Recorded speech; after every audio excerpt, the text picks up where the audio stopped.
오늘 우리는 인생에서 중요한 선택과 결단력에 대해 이야기하려 합니다. 결혼 생활이 항상 행복으로 끝나지는 않지만 자기 자신을 존중하고 건강하지 않은 관계를 끊어내는 용기는 더 나은 삶을 위한 첫걸음이 될 수 있습니다. 과거에 얽매이지 않고 자신의 행복을 위해 앞으로 나아가는 자세를 함께 고민해보며 우리의 삶을 더욱 풍요롭게 만드는 방법을 찾아보는 시간을 가져봅시다. 안녕하세요 여러분. 지혜의 흐름 채널에 오신 것을 환영합니다. 모든 부부가 끝까지 함께할 수 있는 것은 아닙니다. 어떤 부부는 걷다 보니 서로를 이해할 수 없게 되어 결국 이혼을 선택하게 됩니다. 서로의 시간과 노력을 낭비하고 싶지 않기 때문이죠. 이혼 후에는 각자의 길을 가며 다시는 서로 연락하지 않는 경우가 대부분입니다. 설령 연락을 한다고 해도 그것은 자녀와 관련된 일 때문일 뿐입니다. 그래서 이혼한 사람들은 대개 깔끔하게 관계를 정리합니다. 그런데 왜 어떤 이혼한 부부는 여전히 얽히고 설키며 심지어 부부로서의 마지막 관계를 갖게 되는 일이 발생할까요? 이러한 일은 현실에서도 자주 볼 수 있습니다. 그렇다면 이혼 전날 밤 전 남편이 마지막으로 부부 관계를 요구한다면 전 아내는 어떻게 할까요? 그의 요구를 들어줄까요? 이제 아래 네 분의 경험담을 함께 들어보시죠. 첫 번째 이야기. 59살 김혜진 씨. 저는 올해 59살이며 처음 남편과 결혼했을 때 우리는 행복하게 늙어갈 수 있을 거라 믿었습니다. 하지만 아이가 중학교에 들어가기 직전 여러 가지 이유로 결국 이혼을 하게 되었습니다. 우리가 이혼한 이유는 평소 서로 잘 맞지 않았고 공통된 대화 주제도 없었기 때문입니다. 남편의 나이가 저보다 훨씬 많아 세대 차이가 있었습니다. 처음 함께할 때는 괜찮았지만 시간이 지나면서 그의 생각과 제 생각이 완전히 다르다는 것을 알게 되었습니다. 대화할 때마다 의견이 맞지 않아 싸움으로 끝나기 일쑤였습니다. 결국 우리는 같은 세상에 살고 있지 않다고 느꼈습니다. 그는 돈을 잘 벌었지만 저는 그런 사람과 사는 게 정말 싫었고 매일 싸우는 결혼 생활도 더 이상 참을 수 없었습니다. 그래서 이혼이 서로에게 더 나은 선택이라고 생각했습니다. 이렇게 하면 각자 자신에게 더 맞는 사람을 찾을 수 있을 테니까요. 이혼 전날 밤 그는 마지막으로 부부 관계를 갖자고 요청했습니다. 솔직히 말해서 이미 이혼을 결심한 상황에서 이런 일이 전해지면 안 좋은 소문이 날 수 있습니다. 하지만 부부 사이에 서로 만족을 주는 것도 자연스러운 일이니 마지막으로 추억을 남긴다는 의미로 그의 요청을 들어주었습니다. 이후로는 그와 다시는 연락하지 않았습니다. 두 번째 이야기.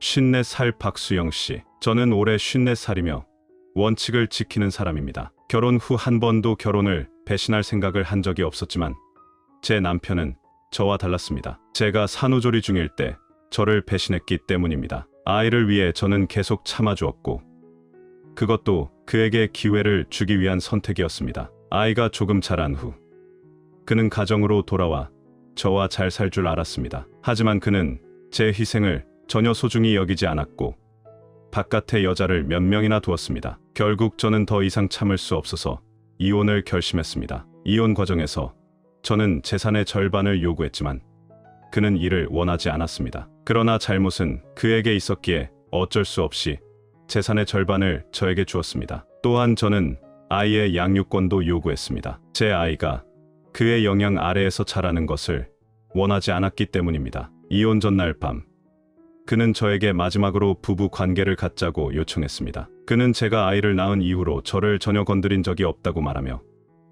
이혼 전에 한 번이라도 관계를 가져야 자신이 손해를 보지 않는다고 주장했습니다. 또한 저와 함께 있는 것이 어떤 느낌인지 다시 한번 확인하고 싶다고 했습니다. 하지만 저는 그의 요구를 단호히 거절했습니다. 왜냐하면 저는 그런 비열한 남자를 만족시킬 생각이 없었고 또한 스스로 품위를 잃는 여자가 되고 싶지 않았기 때문입니다. 제가 생각하기에 이혼한 뒤에는 모든 것을 완전히 끊어야 합니다. 만약 그런 요구를 들어준다면 소문이 퍼져서 사람들이 비웃을 뿐 아니라 서로 계속 얽히게 될 것입니다. 그래서 저는 그의 요구를 절대 쉽게 받아들일 수 없었고 다시는 그가 저에게서 아무것도 얻을 수 없도록 단호히 거부했습니다. 예전에 제가 그를 필요로 했을 때 그는 저를 조금도 배려하지 않았습니다. 그런데 이제 와서 이혼하려는 상황에서 제게 이득을 보려 하다니 절대 용납할 수 없었습니다. 그는 그런 생각조차 하지 말아야 했습니다. 죽어도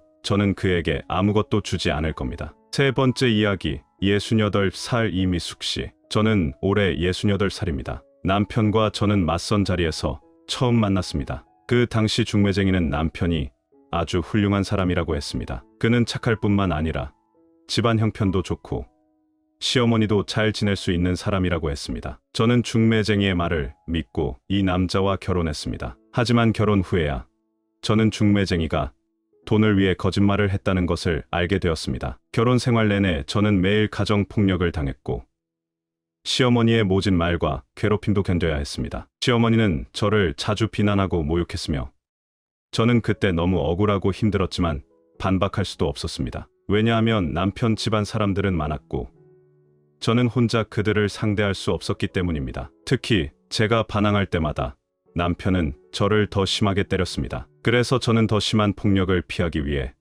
그들이 시키는 대로 따를 수밖에 없었습니다. 그러나 그런 삶은 저를 너무나도 괴롭게 만들었습니다. 결국 저는 용기를 내어 이혼을 제안했지만 그 대가로 심하게 폭행을 당했습니다. 그래서 저는 친정가족을 불러 도움을 청했습니다. 친정가족이 남편을 제압한 뒤 이혼을 강요했습니다. 결국 남편은 마지못해 이혼에 동의했습니다. 이혼 전날 밤, 저는 남편 집에서 밤을 보낼 생각이 없었습니다. 그래서 그날 밤, 저는 계속 짐을 싸면서 집을 빨리 떠날 준비를 했습니다. 그런데 남편이 뻔뻔스럽게도 마지막으로 부부 관계를 요구했습니다. 그는 이혼 전에 한 번이라도 관계를 가져야 자신이 억울하지 않다고 말했습니다. 저는 그의 요청을 단호히 거절했습니다. 짐을 다 싸고 난 뒤 친정가족에게 연락해 저를 데리러 오게 했습니다. 그날 이후로 저는 남편과 다시는 연락하거나 왕래한 적이 없습니다. 또한 그의 일에 대해 전혀 신경 쓰지 않습니다. 왜냐하면 저는 그런 사람이 추억으로 남을 가치조차 없다고 생각하기 때문입니다. 네 번째 이야기, 58살 최은정 씨. 저는 올해 58살입니다. 이혼 전날 밤, 남편이 마지막으로 부부 관계를 갖자고 요청했을 때 저는 거절하지 않았습니다. 왜냐하면 지난 몇 년간의 결혼 생활을 돌아봤을 때 그는 저에게 특별히 잘못한 점이 없었기 때문입니다. 우리가 이혼하기로 한 이유는 제가 목표의식이 전혀 없는 남자를 받아들일 수 없었기 때문입니다. 저는 남편과 맞선을 통해 결혼했습니다. 그 당시 제가 그와 결혼한 이유는 그의 집안 사정이 좋아 보였기 때문입니다. 그러나 결혼 후 그의 집안은 몰락했고 그는 한 번도 다시 일어서지 못했습니다. 저는 오랫동안 노력했지만 더 이상 희망을 볼 수 없어서 이혼을 결심했습니다. 저는 제 남은 인생을 희망이 없는 남자에게 맡길 수 없었습니다. 제 선택이 약간 냉정해 보일 수도 있지만 사람은 누구나 어느 정도 이기적입니다. 저도 저 자신을 위해 고민할 수밖에 없었습니다. 그렇지만 저는 전 남편의 마지막 요청을 들어주기로 했습니다. 지영은 위 4명의 여성들의 이야기를 읽고 이렇게 생각합니다. 부부가 결혼 생활에서 위기를 맞고 싶지 않다면 평소에 서로의 관계를 유지하는 방식을 잘 살펴야 합니다. 어떤 문제가 있다면 그것을 솔직히 말하고 함께 상의하여 해결하는 것이 가장 좋습니다. 만약 상대방의 행동이나 태도를 이해할 수 없을 때는 무조건 참기만 해서는 안 됩니다. 전 남편과 이미 이혼을 결정했다면 더 이상 얽히지 않는 것이 좋습니다. 그렇지 않으면 자신에게 더 큰 문제를 초래할 수 있습니다. 모든 사람은 알아야 합니다. 과거의 부부였다고 해서 상대의 요구를 반드시 들어줘야 하는 것은 아닙니다. 자신이 원하지 않는다면 아무도 당신에게 강요할 수 없습니다. 만약 전 남편이 좋지 않은 사람이라면 모든 관계를 완전히 끊는 것을 권장합니다. 다시 같은 실수를 반복하지 않기 위해서입니다. 인터넷에서 이런 이야기를 본 적이 있습니다. 노년의 사랑은 키스 한 번에 틀리까지 놀란다. 세속적인 많은 사람들의 관점에서 보면 노년층이 다시 사랑을 논하는 것은 부적절하다고 여겨집니다. 나이 들어 사랑을 나눈다는 것이 일부 낙후된 지역에서는 방탕한 행동으로까지 간주되기도 합니다. 하지만 고령화 인구가 점점 늘어남에 따라 이혼했거나 배우자를 먼저 떠나보낸 일부 노인들은 은퇴 후에 할 일이 없고 자녀들과 함께 사는 것을 원치 않으며 혼자 사는 것은 외로움을 느끼기에 또 다른 반려자를 찾으려는 생각을 하게 됩니다. 노년의 반려자 찾기. 새로운 반려자를 찾는 것은 겉보기에는 쉬워 보일 수 있지만 실제로는 그렇게 간단하지 않습니다. 고통을 이야기하기 좋아하는 사람들은 주로 어린 청소년들이다. 그러나 인생의 온갖 고난을 겪은 노년의 베토벤은 기쁨의 찬가를 상상했다. 인생 후반에 이르러 사람들은 이미 반평생의 풍경을 지나며 세상살이의 뜨거움과 차가움을 경험했습니다. 젊은 시절 느꼈던 설렘이나 망설임은 더 이상 남아있지 않게 됩니다. 자녀와 재산의 압박 속에서 반려자를 찾는 일은 이익 관점에서의 판단이 더 크기 마련입니다. 그렇다면 여성이 60세가 넘어서 남성의 사랑과 관심을 원하는 것이 잘못일까요? 3번의 황혼 연애를 경험한 장아줌마는 이에 대해 솔직한 이야기를 들려줍니다. 첫 번째 이야기, 돈만 요구하는 사랑은 유지할 수 없다.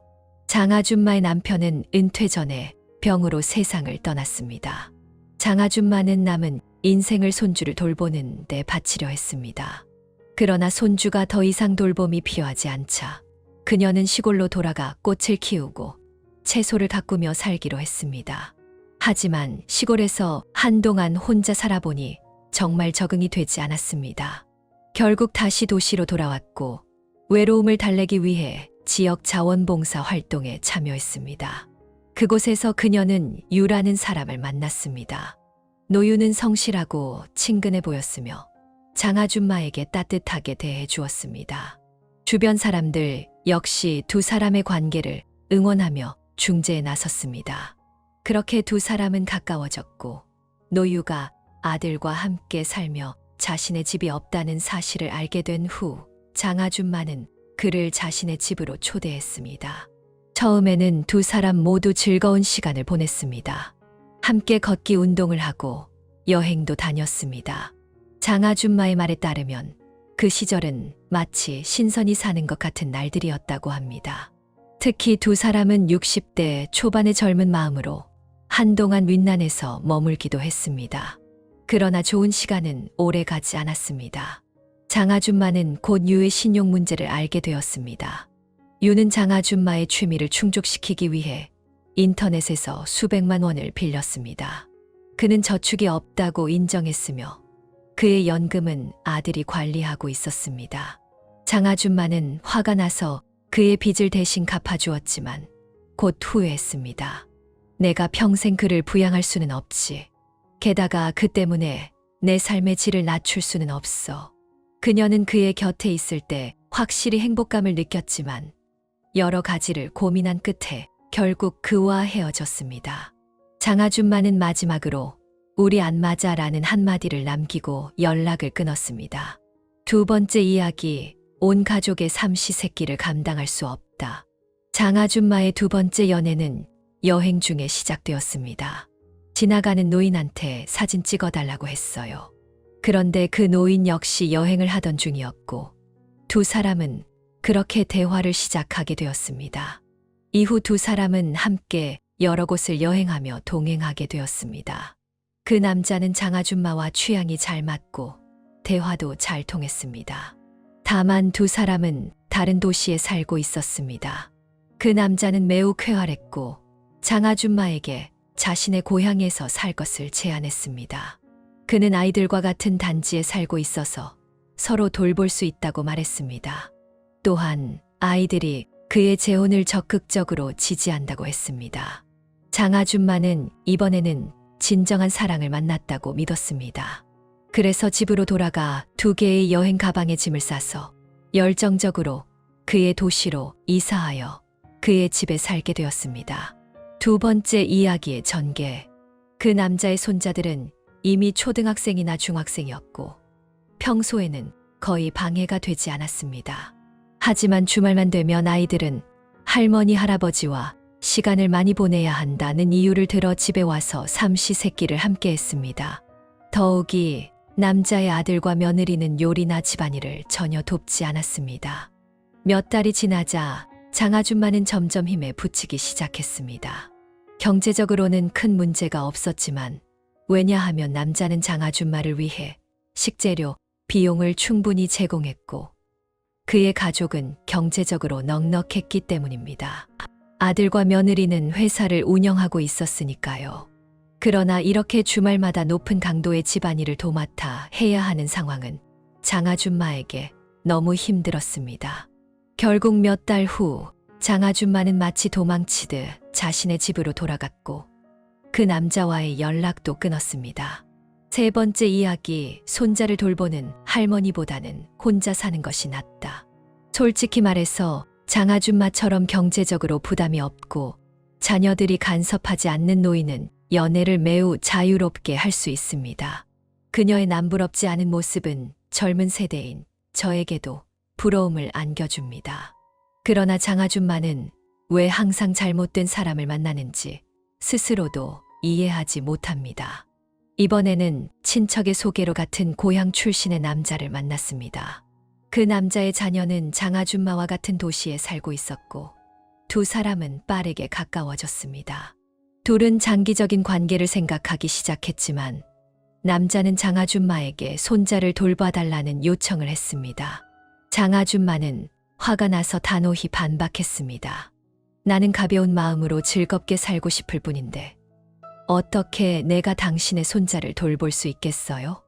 남자는 그녀를 달래며 말했습니다. 손자를 돌봐주면 당신은 아이들의 친할머니 같은 존재가 될 거예요. 그러면 아이들도 당신을 잘 모실 겁니다. 장아줌마는 짜증이 나서 말했습니다. 필요 없어요. 나는 내 손자가 있어요. 결국 두 사람은 즐겁지 않은 분위기에서 헤어졌습니다. 이 연애는 앞에 두 번보다 훨씬 빨리 끝났습니다. 하지만 장아줌마는 이 연애가 가장 가벼운 감정으로 마무리된 연애였다고 말합니다. 왜냐하면 서로의 한계를 빨리 알게 되었기 때문입니다.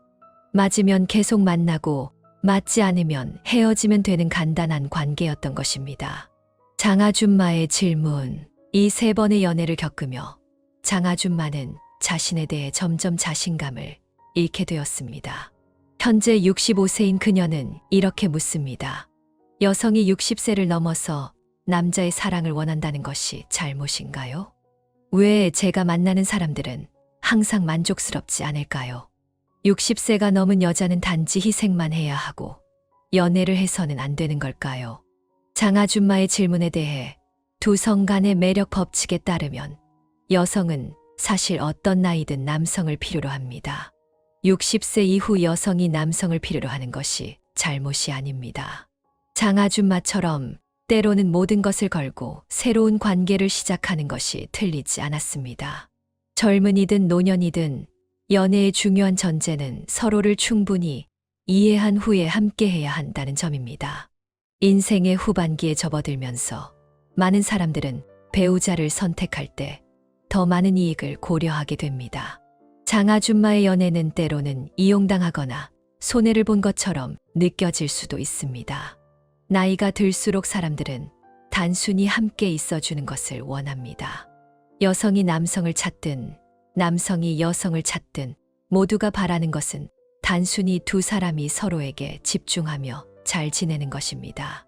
그런데 만약 상대방의 가족까지 포함된 관계라면 아무리 깊고 훌륭한 가정이라도 결국에는 무너지고 말 것입니다. 그리고 그 끝은 대부분 슬픈 이별로 마무리될 가능성이 높습니다. 자녀의 역할. 만약 자녀가 정말로 가정의 노인이 자신의 노년기를 행복하게 보내며 동반자를 찾는 것을 지지한다면 저는 충분한 공간과 자유를 제공해야 한다고 생각합니다. 노인의 삶에 간섭하거나 방해하거나 노인에게 의존해서는 안 됩니다. 그렇게 하면 노인이 자신의 행복을 찾을 가능성이 더 높아질 것입니다. 노년층의 연애에 대한 태도.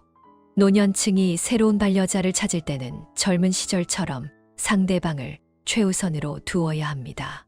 상대방을 가족을 돌보거나 자신을 부양하기 위한 도구로 생각해서는 안 됩니다.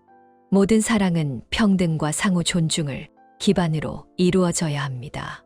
이 점은 60세 이후에도 예외가 아닙니다. 모든 중노년 친구들이 마음속에 사랑을 품기를 바랍니다. 그리고 나이가 얼마든지 언제나 사랑을 만날 수 있기를 진심으로 바랍니다.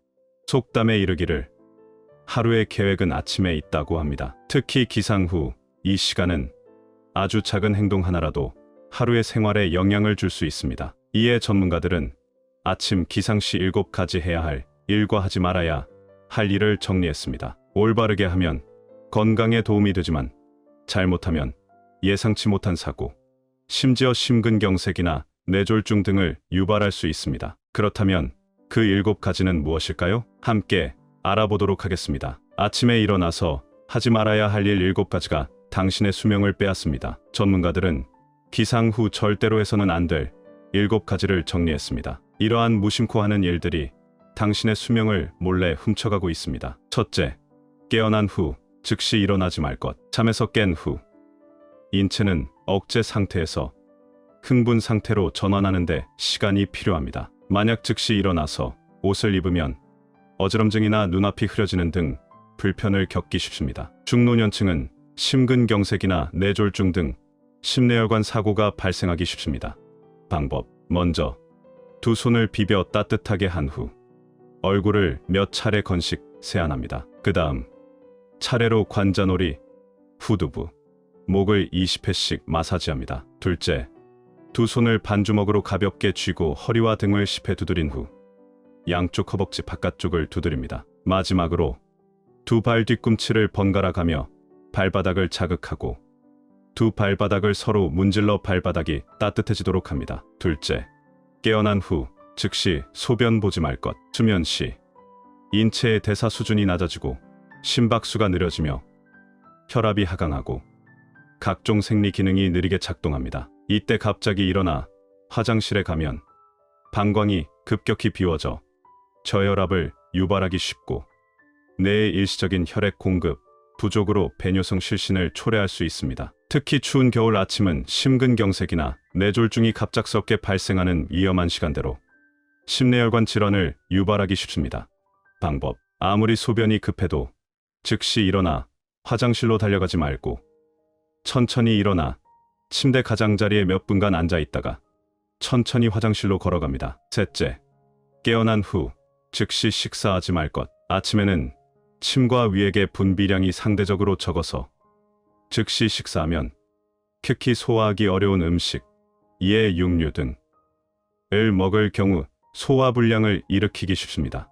방법: 아침에 일어난 후 먼저 물 한 잔을 마시고 잠시 후에 식사하는 것이 좋습니다. 이 한 잔의 물은 쉬면 중에 잃은 수분을 보충하고 소화액의 분비를 증가시키며 혈액순환을 촉진하고 심혈관 사고의 발생을 방지할 수 있습니다. 네 번째, 깨어난 후 침대에서 너무 오래 머물지 말 것. 침대에 오래 누워있는 것은 기운을 손상시킬 수 있습니다. 게다가 늦잠을 자는 것은 인체 양기 순환에 좋지 않아 순환장애를 초래할 수 있습니다. 일부 사람들은 알람이 여러 번 울린 후에야 급하게 일어나 세수를 합니다. 이런 행동은 교감신경을 과도하게 자극하고 자율신경의 균형을 깨뜨려 기분을 불쾌하게 만들기 쉽습니다.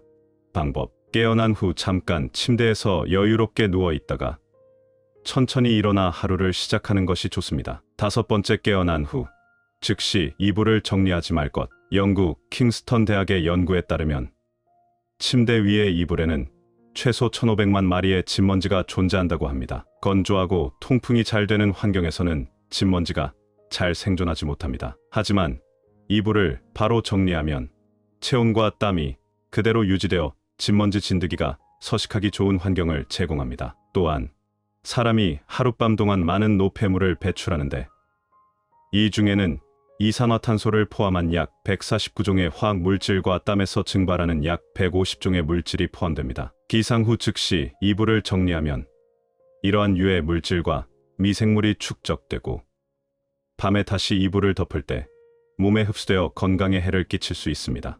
방법: 기상 후에는 이불을 뒤집어서 통풍시키고 창문을 열어 습기를 날린 후 이불을 정리하거나 평평하게 펴놓는 것이 좋습니다. 여섯 번째, 기상 후 커튼을 열지 않는 것. 기상 후 쉬면 상태에서 빠르고 완전히 깨어나려면 가장 먼저 커튼을 열어 햇빛이 방 안으로 들어오게 해야 합니다. 햇빛은 생체시계에 신호를 보내 신체가 졸음을 유발하는 멜라토닌의 분비를 멈추고 뇌 내 세로토닌 수치를 증가시키게 합니다. 흐린 날에는 방 안에 조명을 켜는 것으로도 비슷한 효과를 얻을 수 있습니다. 7번째 기상 후 격렬한 운동을 하지 말 것. 아침에 격렬한 운동을 하면 교감신경이 과도하게 흥분하고 자율신경의 리듬을 깨뜨려 하루 종일 긴장과 불안을 느끼기 쉽습니다. 특히 중노년층은 심근경색 등 심혈관, 응급, 질환이 발생하기 쉬운 시간대입니다. 방법: 아침 운동으로는 다음과 같은 간단한 건강 체조를 추천합니다. 바닥에 평평하게 누워 몸을 이완합니다. 5손가락을 깍지 끼고 손바닥을 위로 향하게 한 뒤 머리 위로 뻗습니다. 발끝을 번갈아 펴고 굽히며 몸통을 좌우로 살짝 돌립니다. 손바닥으로 가슴과 옆구리를 아래에서 위로 문질러 따뜻하게 만듭니다. 배꼽 주변을 시계 방향으로 50회 마사지합니다. 마지막으로 손을 반주먹으로 쥐고 허벅지 바깥쪽을 가볍게 두드립니다. 허벅지가 따뜻해질 때까지 반복합니다. 아침에 7가지 습관 보약보다 좋은 효과. 위에서 언급한 금기 사항 외에도 아침에 다음과 같은 7가지 습관을 실천하면 보약보다 더 좋은 효과를 얻을 수 있습니다. 첫째, 기상 후 기지개 켜기. 밤새 잠을 자면 몸이 이완되고 기혈순환이 느려집니다. 그래서 아침에 깨어날 때는 나른하고 힘이 없는 느낌을 받기 쉽습니다. 이때 사지를 펴고 기지개를 켜며 복부를 스트레칭하고 전신 근육에 힘을 주며 깊게 호흡하면 기혈순환이 촉진되고 경락과 관절이 활성화되며 정신이 맑아집니다. 동양의학에서는 사람이 누우면 혈액이 간으로 돌아가고 추우면 혈액이 모든 경락으로 흐른다고 봅니다. 기지개를 켜면 혈액 순환이 빨라지고 전신의 근육과 관절이 활성화됩니다. 매일 70초 동안 기지개를 켜는 것만으로도 체중 감량 효과를 얻을 수 있습니다. 둘째, 아침에 귀를 눌러보는 작은 동작. 아침에 일어나 귀를 눌러주는 작은 동작은 뇌를 깨우는데 도움이 됩니다. 방법: 의자에 앉아 두 손바닥으로 양쪽 귀를 막습니다. 그런 다음 손가락, 검지, 중지, 약지으로 관자놀이와 후두부를 약 10번 가볍게 눌러줍니다. 손바닥으로 귀를 가볍게 누른 후 잠시 멈췄다가 손을 갑자기 들어 올립니다. 이 동작을 반복하면 드럼 소리와 비슷한 소리가 들릴 수 있습니다. 이 동작은 정신을 맑게 하고 기억력을 향상시키며 고혈압 환자에게는 혈관을 확장하고 혈압을 낮추는 효과가 있습니다. 셋째, 아침에 다리를 움직이기. 아침에 일어나 다리를 움직이는 것은 활력을 더해줍니다.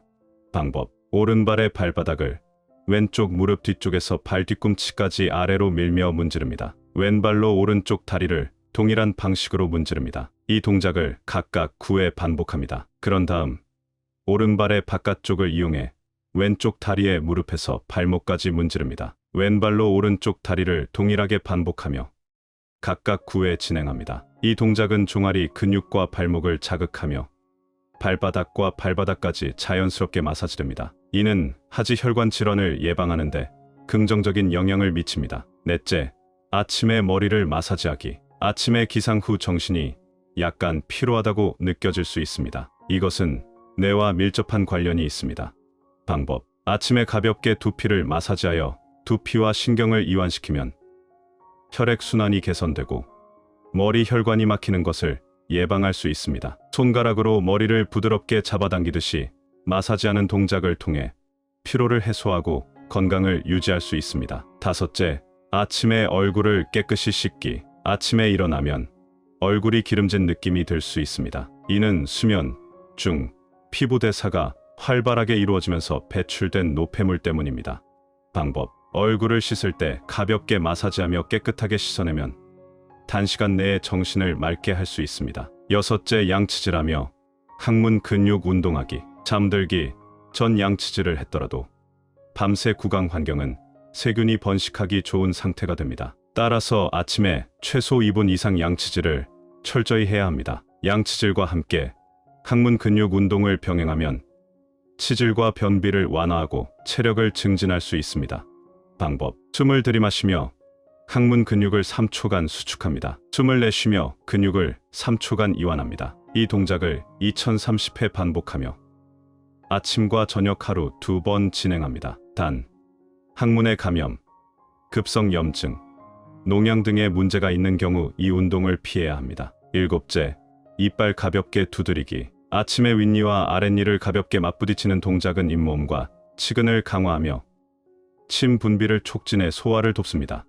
방법: 입술을 가볍게 닫고 윗니와 아랫니를 부드럽게 맞부딪힙니다. 오른쪽 어금니 30회, 앞니 30회를 가볍게 두드립니다. 이 동작은 화장실에서 배뇨, 중의학적으로 신장의 기운을 돕는 효과가 있습니다.